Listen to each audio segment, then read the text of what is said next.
بیوی کی خواہش پر سینے کے بال صاف کرنا. اگر کسی کی بیوی اس کے سینے کے بالوں کو یا جسم کے دوسری جگہ کے بالوں کو پسند نہ کرتی ہو تو کیا وہ انہیں ہمیشہ کے لیے کٹوا سکتا ہے یا نہیں؟ محمد شاہد کانپور سے.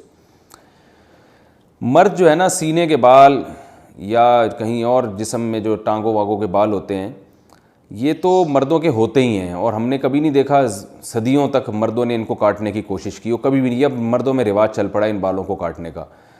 تو اس کی زیادہ تر وجوہات تو ہوتی ہیں جو جن میں نسوانیت ہوتی ہے نا، وہ یہ بالوں کو کاٹتے ہیں، ورنہ مرد تو نہیں کاٹتے یہ بال. تو ہمیشہ سے رکھتے ہی آئے ہیں. جو اللہ نے قدرتی طور پہ مردوں کو سینے پہ بال دیے ہیں یا ٹانگوں پہ بال دیے ہیں، تو وہ خواتین کی طرح وہ بھی شروع ہو گئے ہیں آج کل بالوں کو صاف کرنا. تو پتہ نہیں کیا مقصد ہے ان کا. بعض مرد یہ کہتے ہیں کہ ہمارے سینے کے بال اتنے زیادہ بڑے ہو جاتے ہیں کہ اس میں پسینہ جم جاتا ہے، بدبو آتی ہے، تو بھائی روز نہا لیا کرو. لیکن بہرحال ان بالوں کے کاٹنے یا نہ کاٹنے کے بارے میں ہمارے پاس شریعت میں کوئی واضح حدیث یا قرآن کی آیت موجود نہیں ہے.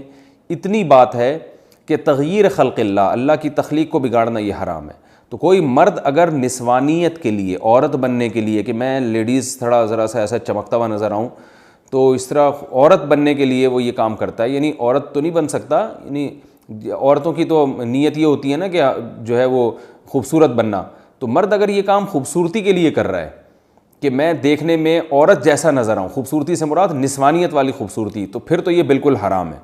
لیکن اگر اس کی کوئی اور مسلط ہے، جیسے باڈی بلڈر وہ اس لیے کرتے ہیں ان کو مقابلے میں اپنے کٹس وٹس دکھانے ہوتے ہیں، ہمیں تو یہ کام بھی بڑا بیہودہ سا لگتا ہے. لیکن خیر، تو کوئی اور نیت ہے یا پسینہ جم رہا ہے اس میں، اس نیت سے بال کاٹتے ہیں. تو ان کی بیگم کی خواہش ہے کہ بال کاٹو، تو شاید ان کو بدبو آتی ہے ان بالوں سے. تو اگر کوئی معقول وجہ ہے تو کاٹنے میں کوئی حرج نہیں ہے. لیکن میرا خیال ہے کہ یہ کام اتنا مزیدار ہے نہیں، پسندیدہ کام ہے نہیں، کیونکہ اس کا رواج جب مردوں میں آئے گا تو اور نسوانیت پھیلے گی. اس سے جائز ہے ان تمام تفصیلات کی روشنی میں، لیکن بہتر نہیں ہے. جو چیز جس طرح صدیوں سے چلی آ رہی ہے اس کو چلنے دیں. ہاں، اگر سینے کے بال بہت بڑے ہوئے ہیں اور بیوی کو اس سے تکلیف ہوتی ہے تو پھر ایک الگ بات ہے، اس کو کاٹ سکتے ہیں. بیوی کو طلاق. اور دوسری بات یہ بھی ہے کہ ہمیشہ کے لیے، تو بھائی ہمیشہ کے لیے تو کیا پتہ آپ کی بیگم کا انتقال ہو جائے، اللہ نہ کرے، اللہ ان کو زندگی دے، پھر آپ کو دوسری شادی کرنے کی ضرورت پیش آئے، تو پھر وہ نئی والی بیوی آئے، اس کو بال، وہ کہے کہ بھائی مردوں کے تو بال ہوتے ہیں جسم پہ، آپ کے تو بال ہی نہیں ہیں، مجھے تو ایسا آدمی چاہیے جو جس میں بال والا بندہ چاہیے، اور آپ فارغ البال ہو گئے. تو ہمیشہ کے لیے نہ کاٹیں، میرا خیال ہے اس کو جو ہے وہ ایک آپشن رکھیں. اب آپ کی بیگم کہیں گی کہ کیا میں مر جاؤں گی، آپ نے یہ سمجھا ہوا ہے کہ میں مر جاؤں گی، تو آپ بتائیں کہ جو ہے مجھے امید ہے تم نہیں مرو گی، لیکن جیسے میں بھی تو مر سکتا ہوں نا، تو تم بیوہ ہو سکتی ہو، تو ایسا الٹا بھی تو ہو سکتا ہے نا. تو آپ ان سے کہیں کہ 50% میرے مرنے کے امکان ہے، 50% تمہارے مرنے کے. بلکہ اور احتیاط میں یوں کہیں کہ بیگم 75% میرے مرنے کے امکان ہے، کیونکہ میں نے زیادہ تر عورتیں بیوہ ہوتے دیکھی ہیں، مردوں کی بیویاں کی رپورٹ مرنے کی ذرا کمی ہے.